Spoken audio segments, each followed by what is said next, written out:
Hi, welcome to another episode of Through the Web. Today we're going to be talking all things AI in this mega AI episode, so buckle up, it's going to get wild. Dagogo, are you an AI? Bleep, bleep.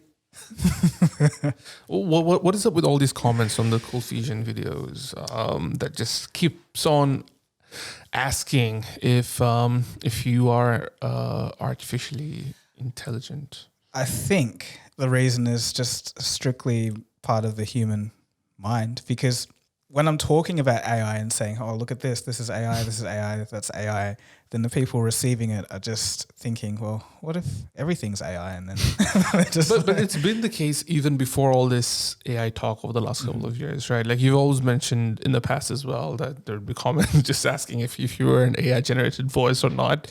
And it's definitely 100 times more now. Yeah. I've been seeing that a lot more, definitely. Yeah, so I think there's been an increase, but it's the only two things that are going on is AI is exploding and I'm talking about it. That's the only differences, really. So I think people are just maybe skeptical. They see something, with a fake Drake, fake AI Ariana Grande and all of this fake Weekend. You can't really trust your ears anymore.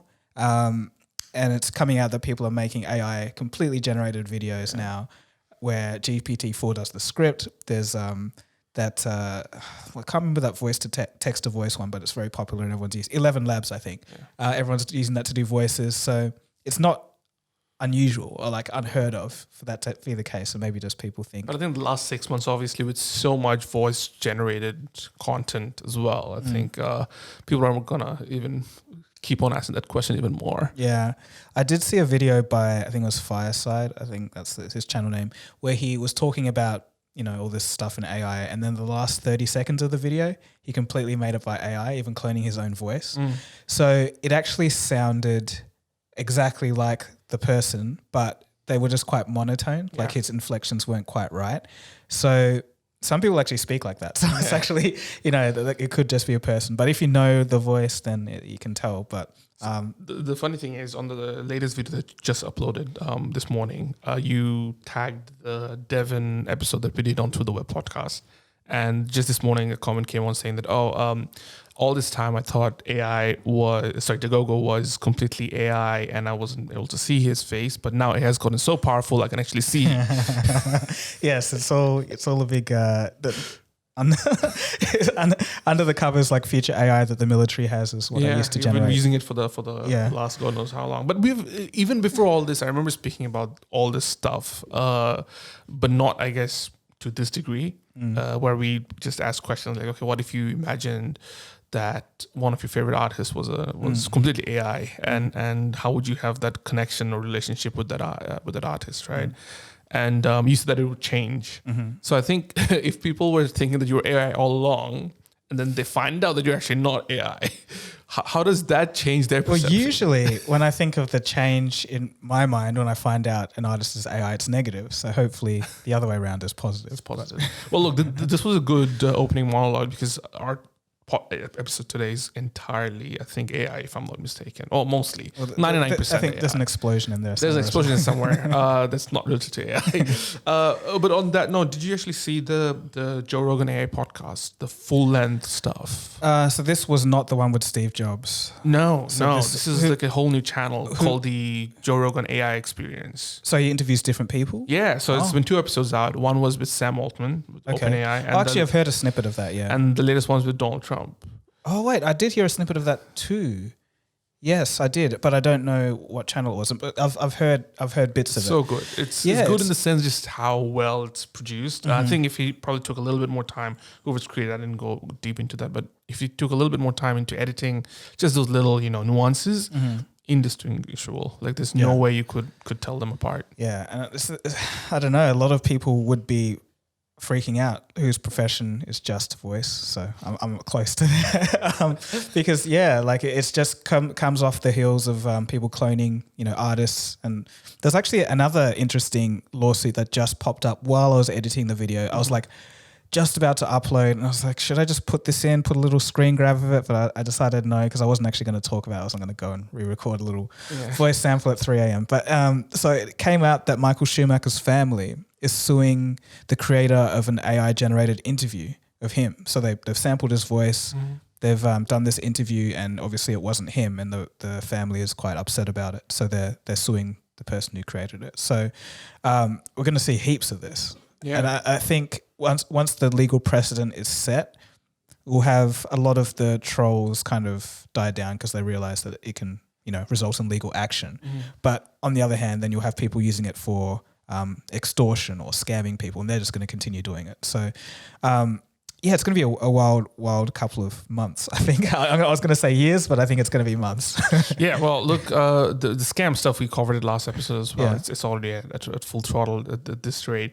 But while we were just over the week when we were making the video about the whole AI and copyright and the art side of things, the Drake and Weeknd situation popped up. So for those who don't know, there's actually a new track called Heart on My Sleeve by a TikTok user called Ghostwriter877, where he basically used the AI-generated vocals of Drake and The Weeknd, and the lyrics are also, I think, AI-generated, if I'm not mistaken. Obviously, neither Drake nor Weeknd had any idea about this. They didn't consent to this, but obviously this was an interesting work of content art that just blew up. You were hesitant. I was hesitant. I think it's kind of artsy in some ways, but let's not go there for now. Basically, it blew up over the weekend. No pun intended. And it was all over the news. And the interesting thing was how, I guess, it came about on the news. So after the song went viral on TikTok, the full version, he decided to release on Apple Music, on Spotify, on YouTube.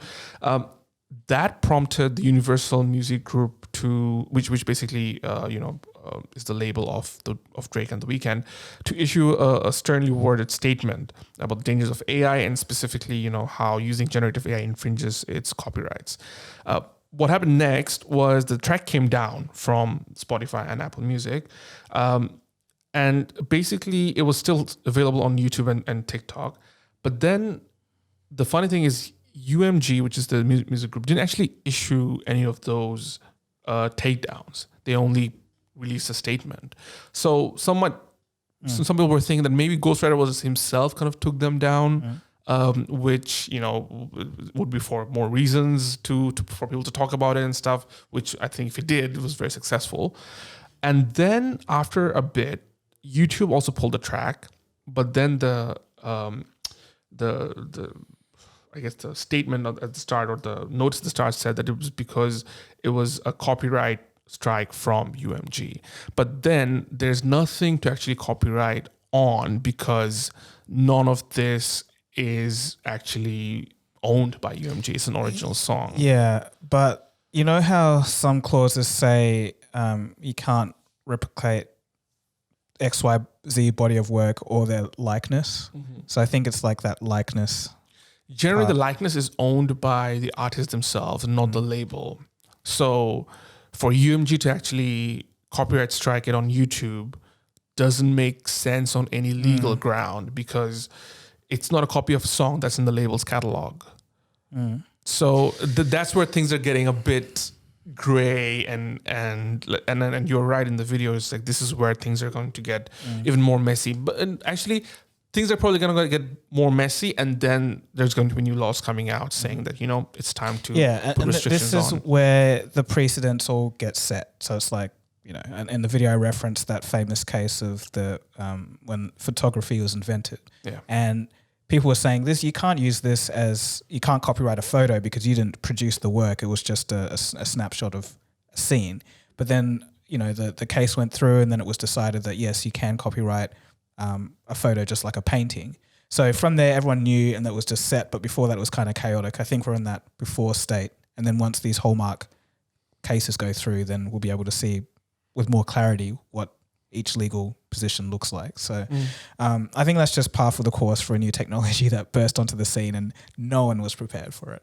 Like yesterday, it was we're talking about Google Duplex being able to kind of sound like a person or whatever, but now we got clones of major artists being made in minutes, and record companies didn't even see it coming. So it's just how it is at the moment. So what do you think about regulations in this space then? Because obviously a lot of people, and we had that big letter as well from a few weeks ago, which many people signed.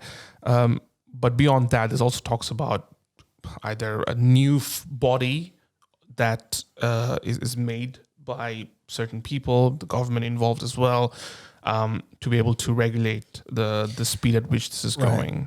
So if you're talking about regulation in the typical sense, that's largely a government issue, right? And I think government is at the polar opposite in terms of speed versus AI, so that it's just going to take too long to get that to be effective. So I think for the time being, before regulation comes around, it's going to be a whole lot of legal work. So I guess in the private sense of you have individuals versus companies, or individuals versus other individuals, etc., dealing with these AI situations, and it's just to pave a way to see how the landscape will look like legally. And then I think that has to happen first, or not has to happen, but it will happen first, because it's like a pressing issue. But the government's going to drag their feet.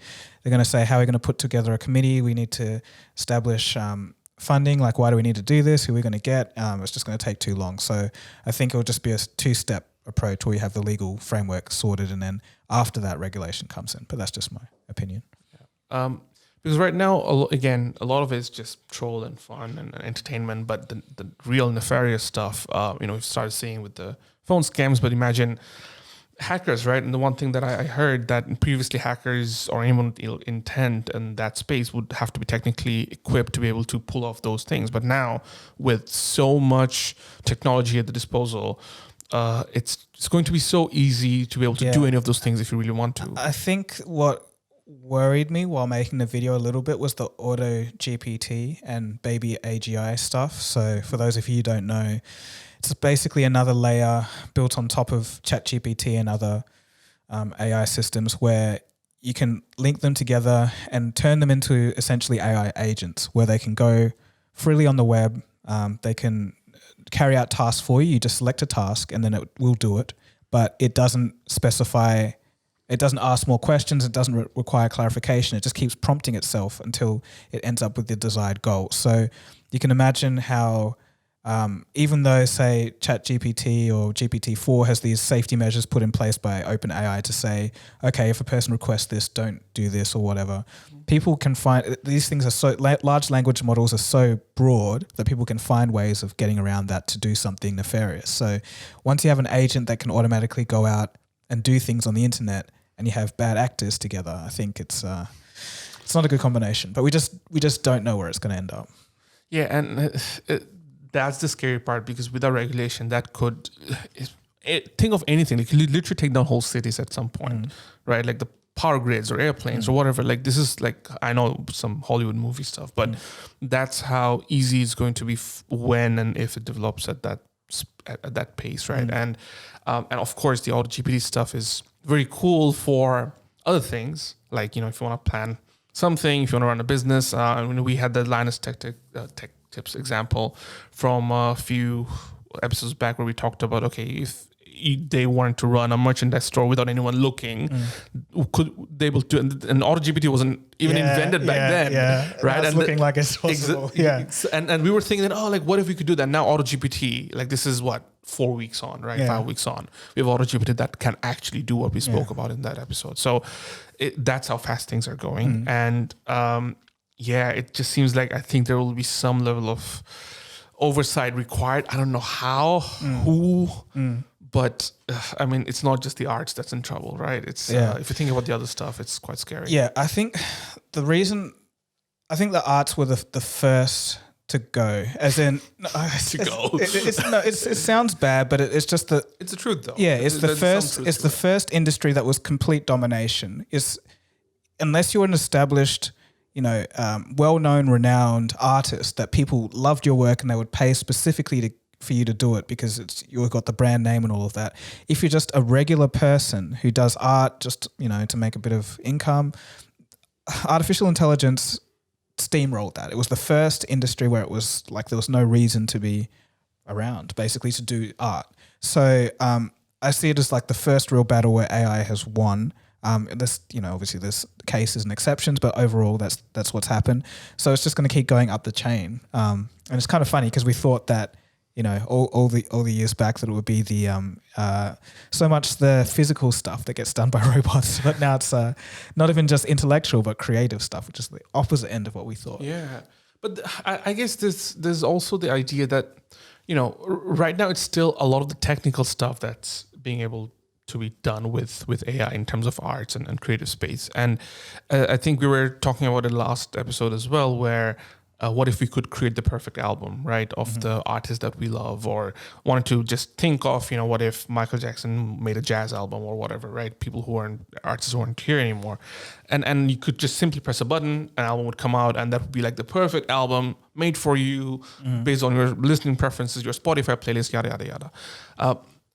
And as I was thinking about it after last week's episode, it's just that how individualistic society would be when it comes to these choices, right? And I think there will be some people who will love it, but at some point, I think it'll actually not be fun, because a major part of the creative aspect is the community side of things. Yes, we love listening to the music, but we also love going to the shows, the events where thousands of human beings just like ourselves are enjoying, right? That moment when they're watching live music or going to the theaters. Like, there's a whole communal feel to these creative things as well, which you won't be able to get with these very specific individualistic AI creations. So even if people are just creating stuff for the sake of creating it, I think it's still not going to be the level that, traditional art has been, where it drove cultures, where it created communities. Yeah, sure, there'll be some level of those individualistic stuff, but I still think that creative space will probably be safe in some ways. I know there's a bit of a 180 to what I've been talking about, but more I think about it, I think, like, what's the point? What's the ultimate outcome? And it just seems like it's community, right? Like, I guess traditionally, but what if it's just a new era where people just the songs are so good that people just sit and listen to it. And you can just wear your metaverse Oculus headset, have people around you to pretend, and they'll just sing along to whatever song you just made up. Yeah, you could be performing, or it could be the security guard between this. I don't know. Yeah, no, it's interesting to think about where that leaves the artistic spaces, and where how people, I guess, interact with that, and what they believe if half the stuff is AI generated. But I do want to bring on a point that I did have in that video that I made, but I cut it out because I thought it was too sad. So what I was going to say that to me it feels like I don't know what to call it, but I'm feeling a bit of what would you call something that's awe-inspiring or wondrous? What's the adjective for that? Monumental. Okay, we'll use your word, but it doesn't really go to. I'm feeling a bit of monumental fatigue due to the brilliance of AI and some. So just is overwhelmed by the gravitas of it all. No. It's just the fact that whenever you see it, I guess it's the visual arts right now, but it will sweep. But when you see like a great piece of artwork, something that looks amazing, and all you do is see the picture or the image. You, in your mind, or in my mind anyway, I'm like, oh, wow, this is great. But on the other hand, I have this thing in the back of my head that's like, it could just be AI. Yeah. So it kind of removes a bit of the magic. Oh, wow. Like 5 years ago, it was like, that's amazing. Like the person that thought that must be brilliant. He must have, I wonder how he got up with that idea, and the way he did that was really creative. It's just 100% human all the time. But now and going forward, it's just, I've seen things like this before. Robots can do it. Yeah. Move on kind of thing. And I think that's one of the saddest thoughts I've had. Yeah, and as you say it as well, I'm also kind of feeling sad. Yeah. So that's why I cut it. It's almost like this bittersweet melancholy. Yeah, it's like see old world. Like, so it's like it's removing the joy out of the fondness of creative sparks that we used to get when we watched something else that was very creative. I know what you mean. And previously we'd be like, oh wow, that's great, and there'd be some sense of like wonderment, right? But now I think there's the skeptic side of your brain. Like, oh, AI could have done that, right? So I think I don't know how we can come back like from that, because I think it's out there now. You can't really. I think you should have kept it in the video. Really? Because I think it's thought provoking, isn't it? I think it provokes a different mindset as well. It is sad, but that doesn't mean it shouldn't be out there. All right, well, the bonus content for everyone here. Exactly. That's why we have the podcast.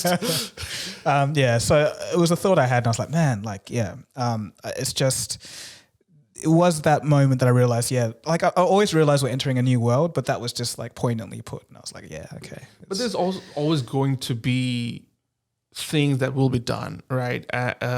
To counter that. Like in one of my other podcasts that I have, I had this artist on, and I asked him a question about this product photo shoot that took place in space.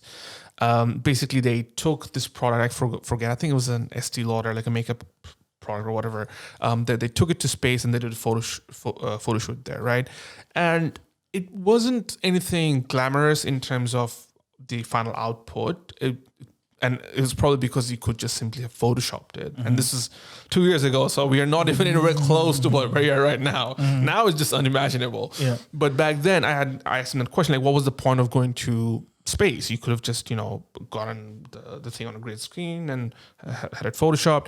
And his answer, if I remember correctly, was more so that it's not just the end product, but also the process of that creative journey that adds to the creative output. Like, I guess there's that aspect to it as well, where it's the story behind the art or whatever you're looking at that can even mean more. Actually, at the end of my video, I did actually have a point about that in a way. So we probably didn't watch it to the end, but there was this artist on, I guess it was Instagram, but he made these AI-generated art pieces of very famous billionaires like Donald Trump, Jeff Bezos, Elon Musk. Like where they're in the slums and in poverty. And I said that, obviously these may or may not look like they're AI-generated. That doesn't really matter. The endpoint is what you see. But the real, I guess, art behind it is the idea. So the actual, manufacturing and the production of what you see isn't human-made, but the idea behind it is very human. So therefore, does that make this art? And I believe it does, like in every sense of the word. It's like thought-provoking. Yes. It's a cool concept and idea. But just because it's used as a tool that, there was no human, I guess, input in actually physically doing it, doesn't make it any less artistic.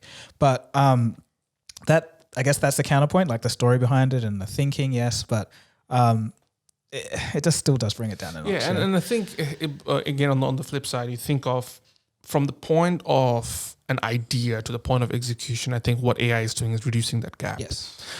We used to say, not we used to say, but more so that people say that ideas are worthless, right? Because it's the execution that matters, because many people would have the same idea, but it's the ones that execute. So what we'll see now is not only just in arts, but think of businesses, think of revolutionary products, of different innovations. I think a lot of people will have the ideas, and now what AI will do, hopefully, for the more positive side of things, is really reduce that gap from the idea to execution. Yeah. So, again, in the video, I mentioned that the creator of Baby AGI, so like, another auto GPT thing, he wasn't a coder, he had no experience, but he just asked ChatGPT to like build this thing and write out all the code. So he went from no experience, just an idea, to fully finishing this thing in 3 days just because he used AI to do it. And then now it's huge and it's doing all these crazy things. So I think that's just a great example of what's possible. So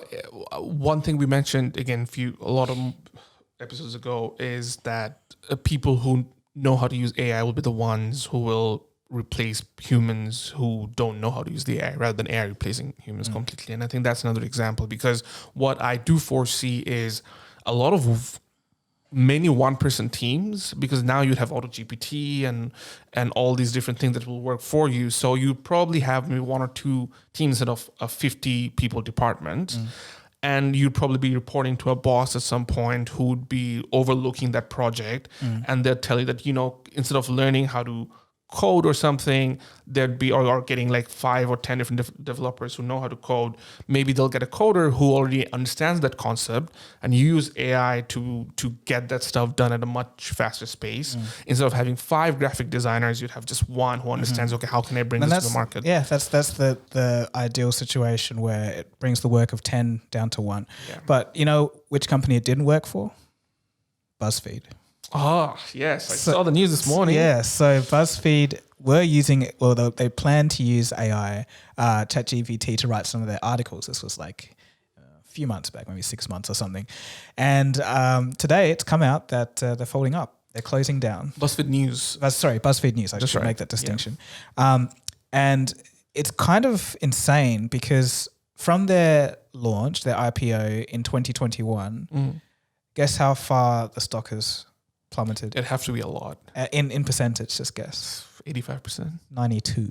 I was close this time. I was close. Yeah, so you see the stock graph, and it's just almost a cliff when they went public, and then it's just kind of been down ever since. So it's a media thing, man. It's just media it's like news / journalism on social media as a traditional or hybrid form. It's going because I've been in that space for a decade now, and it's the more I see it, the more I research, there's just so much. It's just going to get harder and harder for these individual kind of media companies to sustain by themselves. It just is, especially with how BuzzFeed was going. Okay, give me your 3 reasons for why that's the case.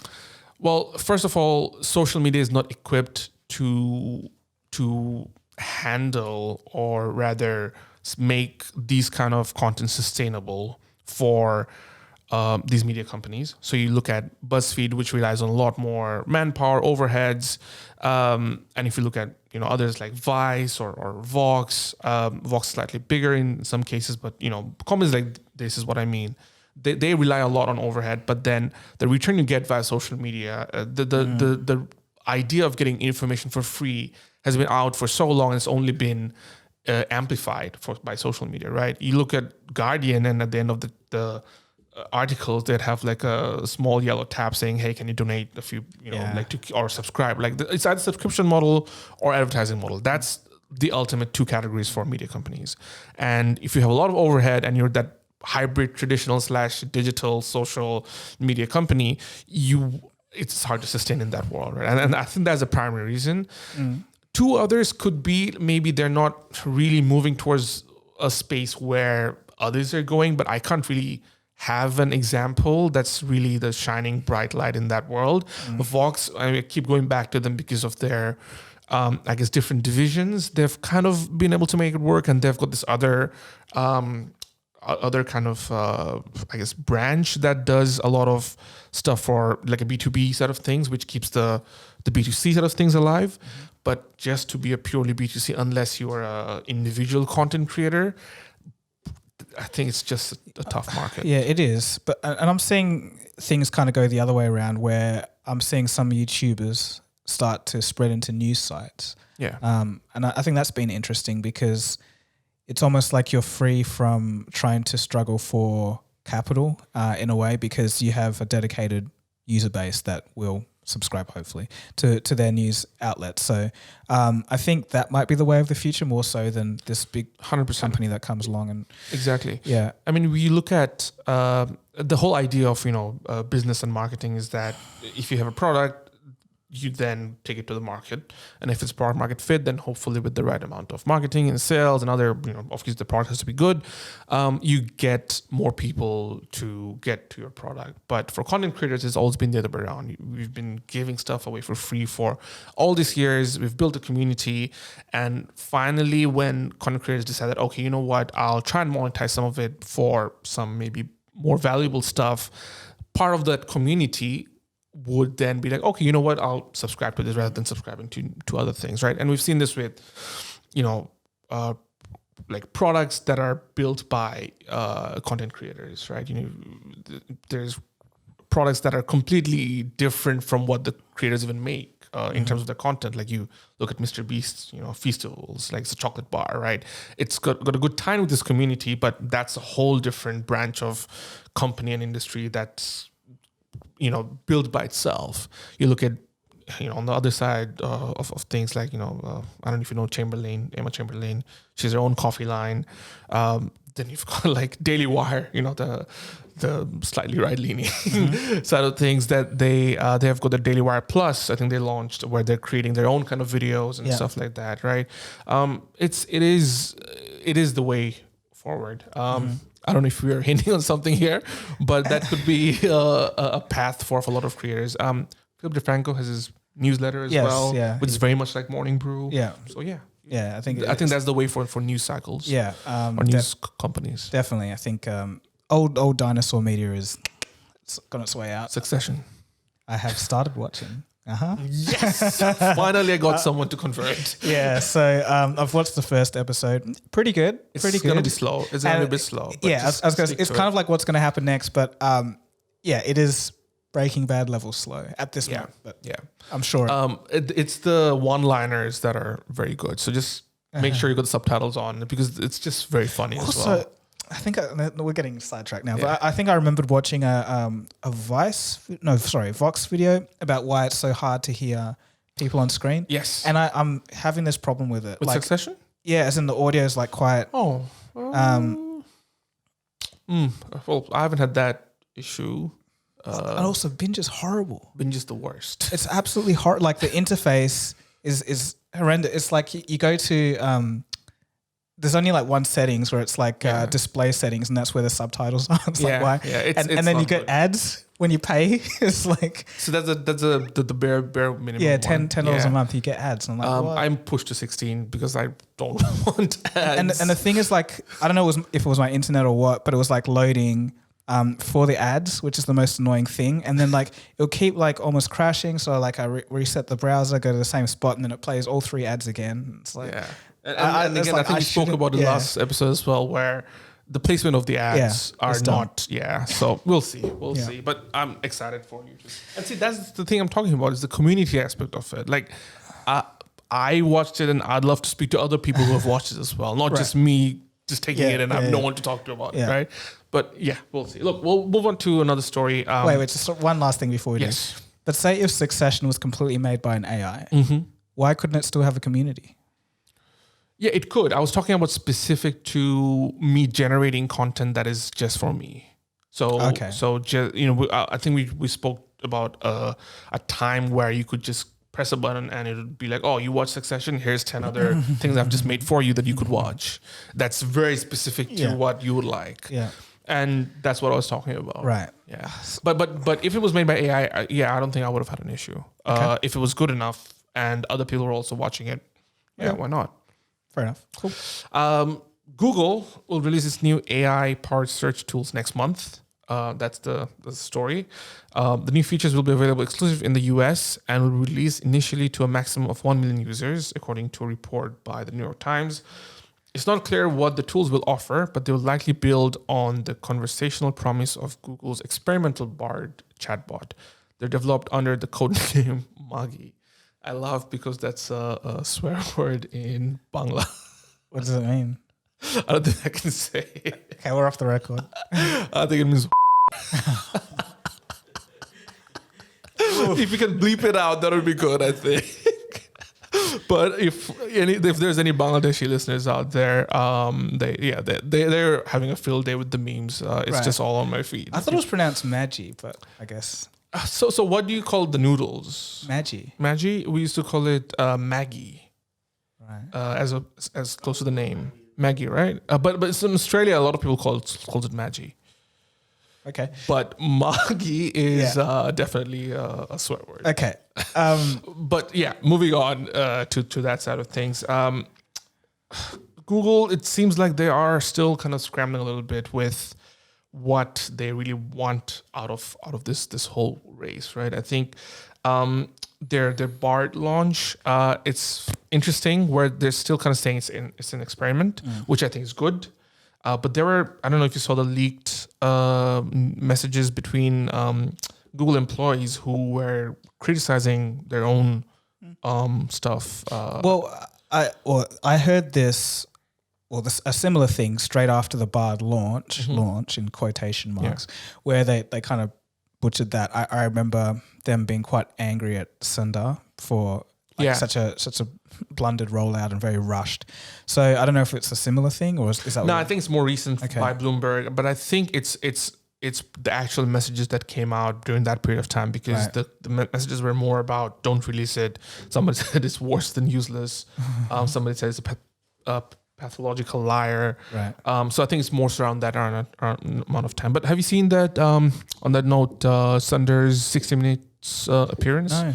Funnily enough, he actually talks about this Bangla language as well. Okay. About this version of I think of AI that was asked about. I think it was like the Bangla language, like a question in Bangla, and it learned the rest of the language by itself or something like that. I'll have to get on that clip, but apparently there was a few questions asked to translate, and it just learned the entire language just through those few questions.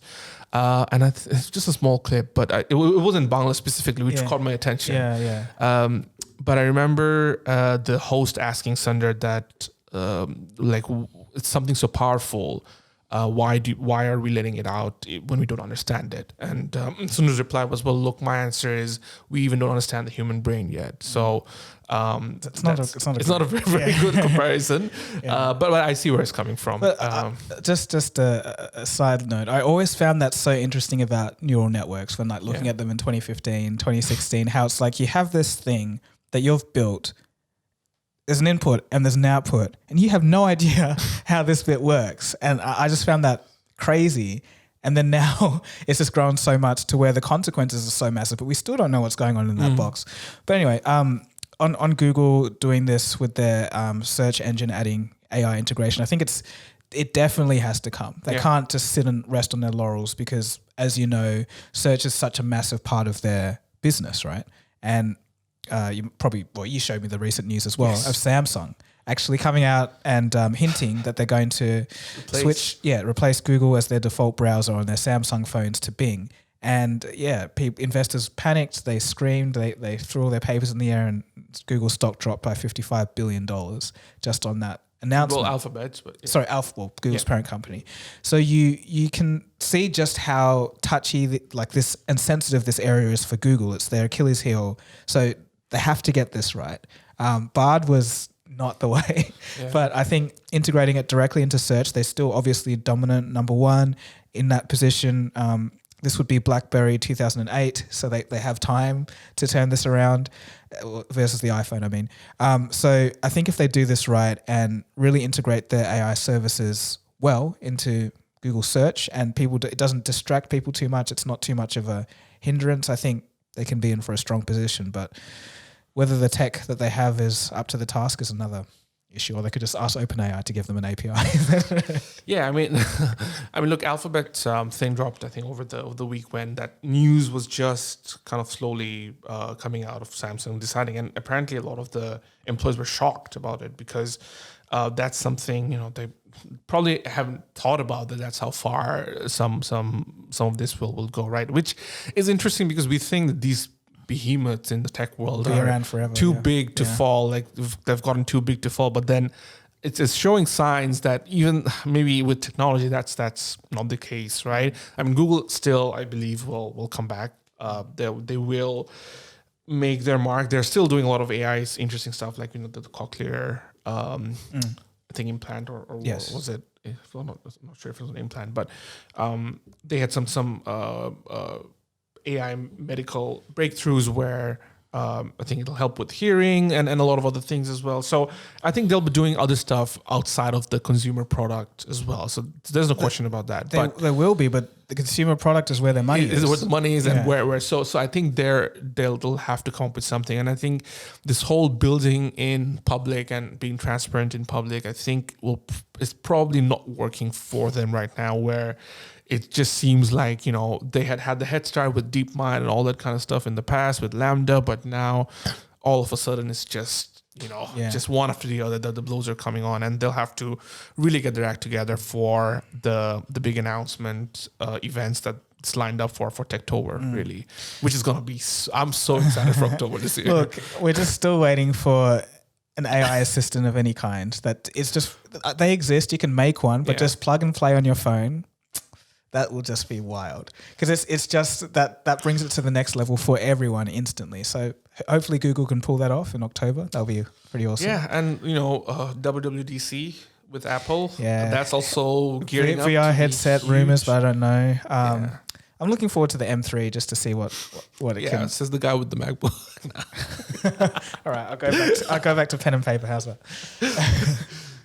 Yeah, look, on that note, Snap also, I don't know if you saw, they've had their own AI. It's in the video as well, yeah. Okay, yeah. So that, again, was, I think it's interesting that how we don't really think of Snapchat as a big force social. I think one way to find out which social medias are at the top is when you go at random websites and you see what are the icons that they have at the bottom. Some will have like 10, but there's usually 3 or 4.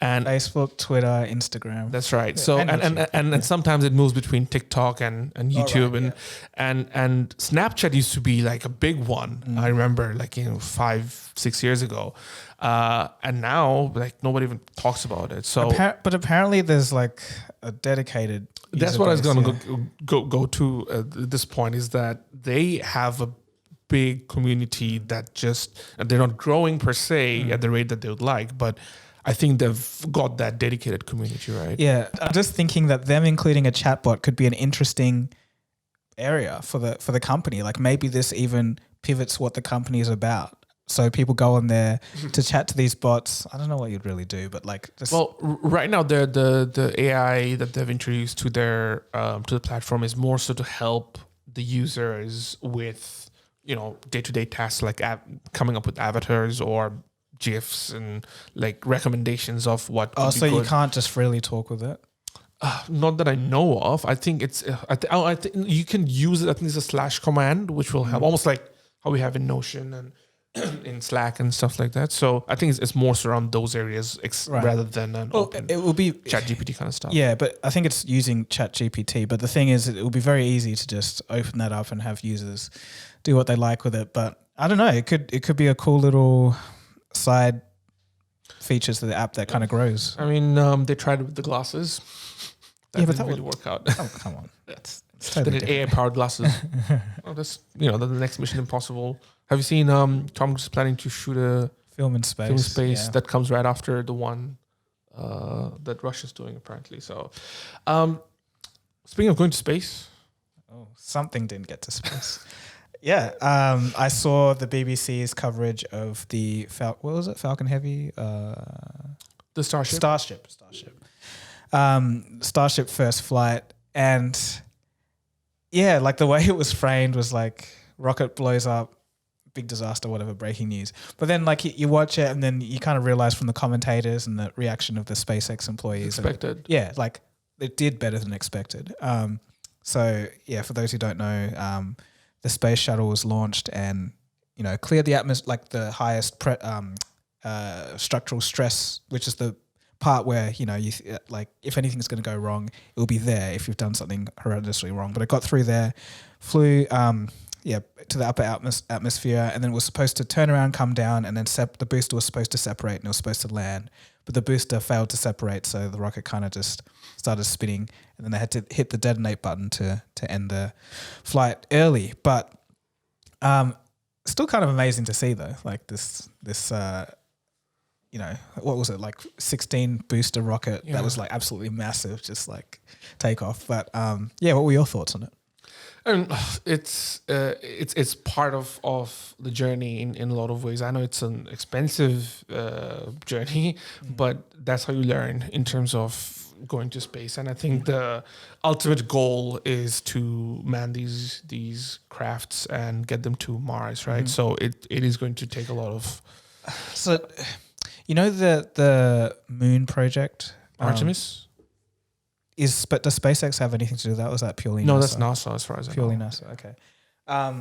But yeah, I was thinking if they've sold any tickets to Mars, the people watching who have the tickets would be like, oh.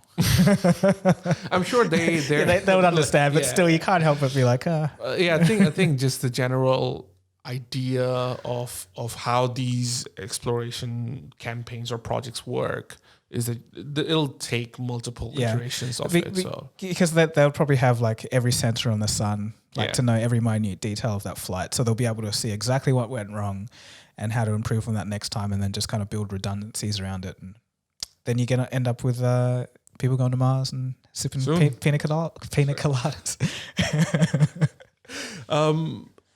Do you see the eclipse?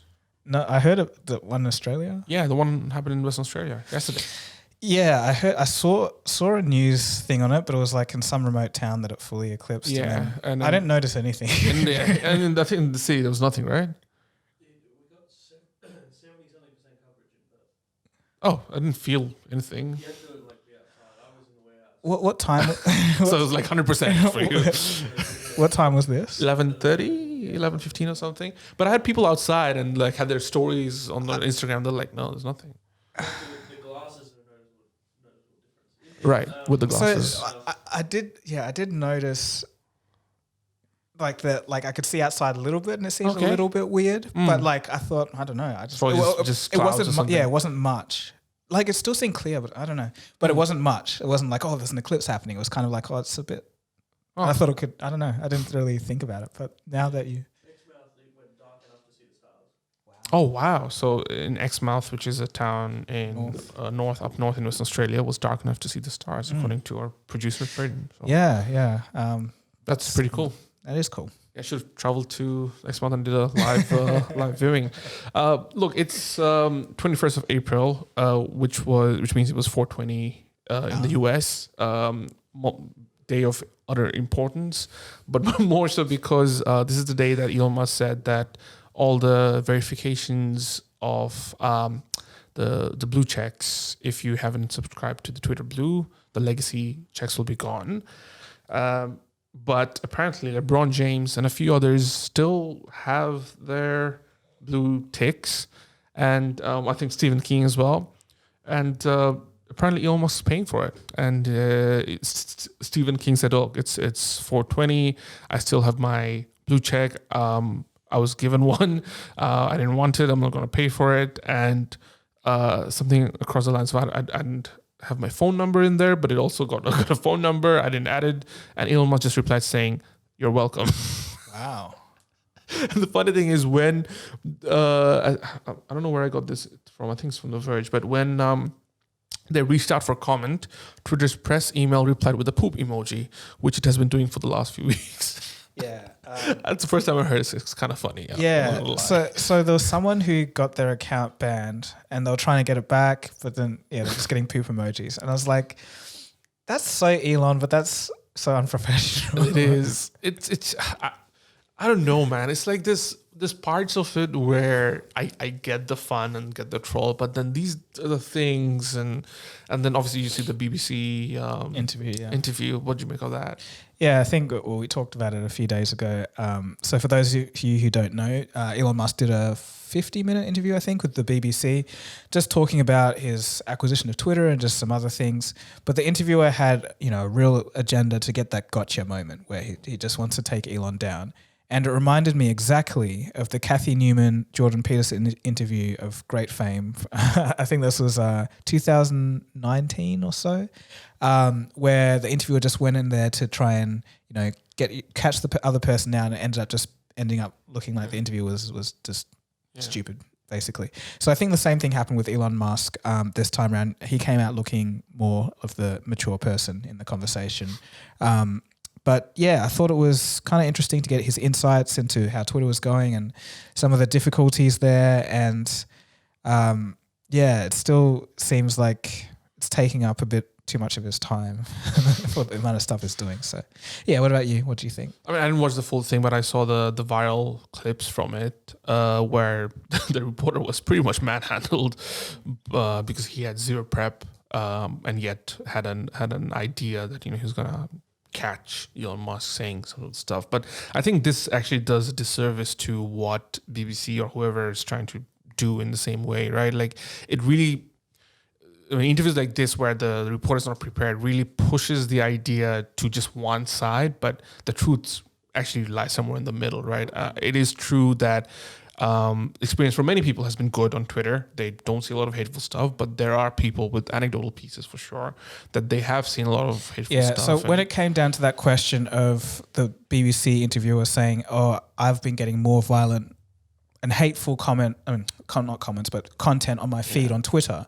And Elon Musk was saying, show me an example. And then there's this back and forth and he couldn't provide one example. I think that's the bare minimum. Like, exactly. If that's your position, you have to back that up. You can't just be, I think it's happened. But when somebody says, I think we spoke about that as well. Like, I think I've been seeing a few violent stuff. So violent. But that has decreased as well. So there's been some, and I do get a lot of relevant stuff as well, but at the same time, I've seen a few things here and there, but it's very anecdotal, right? Like my experience of it does not represent what everyone is feeling, right?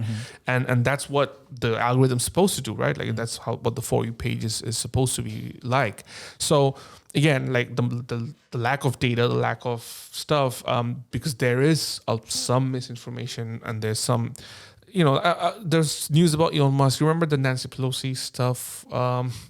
There was one tweet he made and then he deleted it later. Oh, the attack on his husband, right? Yeah. So that again was an example of misinformation amplified by Elon without him really having no need to jump on and tweeting about that, right?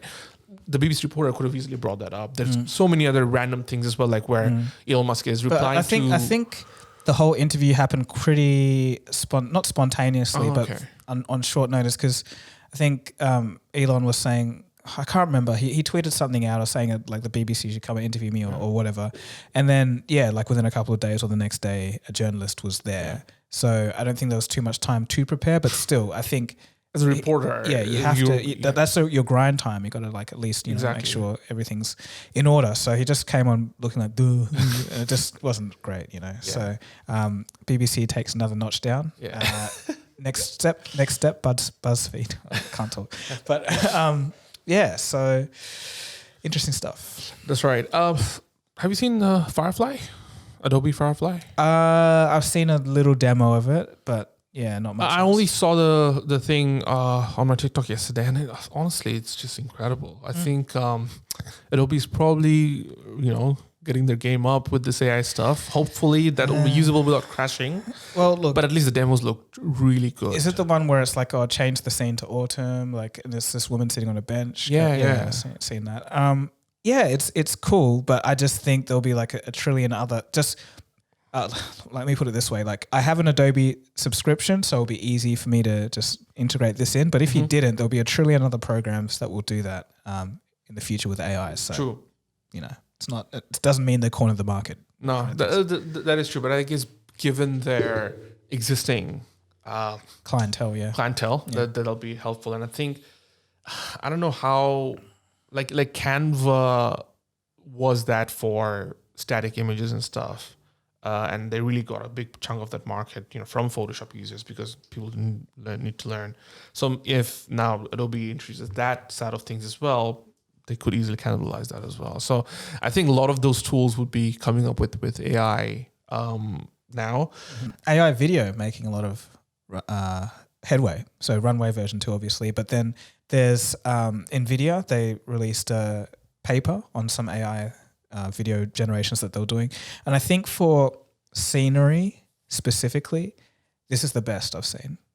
It looks like a real image or area, but it's just like you got a little bit of a filter on it. That's kind of where it's at the moment. But when it comes to moving objects, it's like it's good. It's like one of the better ones we've seen, but still not. It's it's not totally coherent. And this was a couple of days after Google announced theirs. I think it was called Imagic something. I don't know. No, not Imogen. Not Imogen. This is like a few days ago. So Google released another image generator, and then NVIDIA kind of replied with that one. And this is the field where I'm just waiting for that pop moment where it's like you can see instantly that you don't need to do touch ups. You don't need to give the AI a little bit of a like, oh, you're doing a good job, but it will take some time. It's like, wow, just like straight out of the park. I'm just waiting for that. And I think today, right now, we should have a bet on when that day will come. My point, actually, the thing I forgot was actually related to Runway. And the question or the thing that I wanted to bring up was there was a podcast where he was interviewed, and the creator of Runway, the CEO of Runway, and he was interviewed saying, and he was asked that when do you think there's going to be a full length film like or content like Mandalorian just through these AI tools like Runway and other things. And he said 2 years. Now, if somebody who's at the forefront of this is saying 2 years, and I think I said by next year we're going to get like a full length AI film. I'd still say next year because I think things are just moving. They are moving fast, but the thing that is almost the same with music, but like when you